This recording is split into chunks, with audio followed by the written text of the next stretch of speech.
दोस्तों नमस्कार, मैं हूं जय और आप देख रहे हैं जय द न्यूज।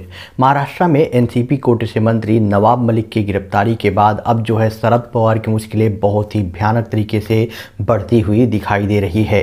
जैसा कि आप सबको पता होगा, कुछ दिनों से आप लगातार देख रहे होंगे कि शरद पवार जो है सडनली पूरी तरह से एक्टिव हो चुके हैं, जहाँ पे पिछले काफ़ी टाइम से कुछ न कुछ प्रॉब्लम की वजह से वो किसी से कोई मीटिंग नहीं कर रहे थे। लेकिन जैसे ही नवाब मलिक की गिरफ्तारी हुई मतलब कि ईडी के द्वारा जैसे ही नवाब मलिक को गिरफ्तार किया गया, उसके जस्ट बाद जो है नवाब मलिक अलग अलग जगहों पे विजिट कर रहे हैं और लगातार बड़े मंत्रियों और नेताओं से जो है मीटिंग कर रहे हैं। जैसे कि आज जो है उनकी एक मीटिंग जो है उद्धव ठाकरे के साथ में भी है 6:30 बजे शाम को।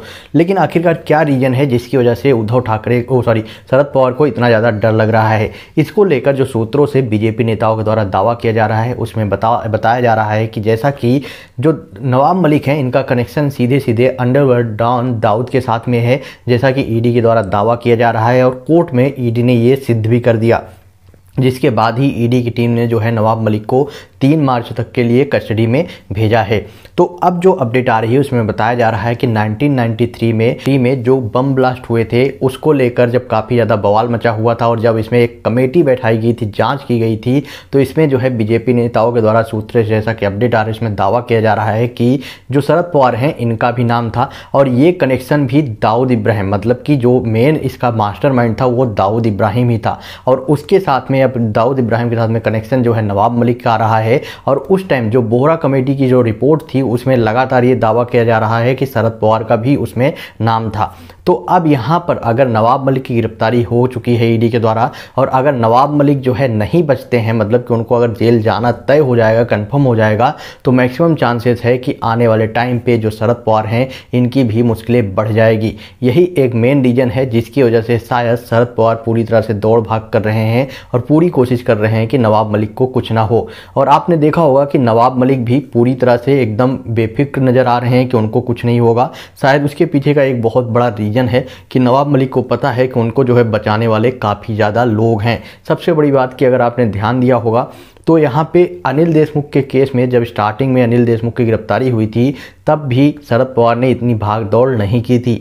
लेकिन अब जब नवाब मलिक की गिरफ्तारी हुई है तो जो शरद पवार हैं ये पूरी तरह से भाग दौड़ कर रहे हैं और लगातार जो है इनके द्वारा एक के बाद एक मीटिंग जो है की जा रही है।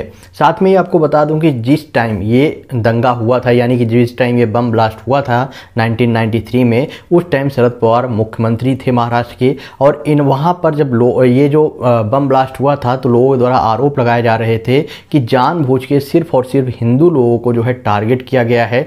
जहाँ जहाँ पे हिंदू लोग ज़्यादा थे वहीं वहीं पे बम ब्लास्ट हुआ, जहाँ पर मुस्लिम इलाके थे वहाँ पर ये बम ब्लास्ट नहीं हुए थे।